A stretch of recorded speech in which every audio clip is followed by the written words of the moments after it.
এই সময়টা হচ্ছে মা মেয়ের গাছ লাগানোর সময়। কালকে সারা রাত ধরে প্রচুর বৃষ্টি পড়েছে আর সকাল থেকে মেঘের অবস্থা এরকম।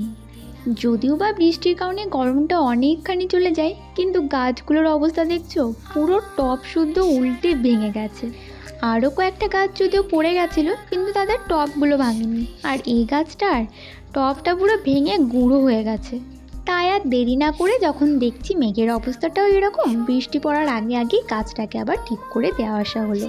এই গাছগুলো আমার মায়ের খুব শখের গাছ। যদিও বা এখন বৃষ্টি কিন্তু টিপটাপ করে পড়তে শুরু করে দিয়েছে, কিন্তু গাছ লাগানো কমপ্লিট না হওয়া পর্যন্ত আমার মা ছাদ থেকে যাবে না। আর ওই যে আগে ব্লগে বললাম যে মা আরও কয়েকটা গাছ কিনেছে, তাদের জন্যই অনলাইন থেকে টবগুলো কেনা। এইগুলি হচ্ছে সেই গাছগুলো আর সেই টবগুলো। আমি যদিও গাছ ঠিকভাবে লাগাতে পারি না, তবে গাছ লাগানোর সময় মায়ের হাতে হাতে টুকটাক কাজ করে দিই আর কি।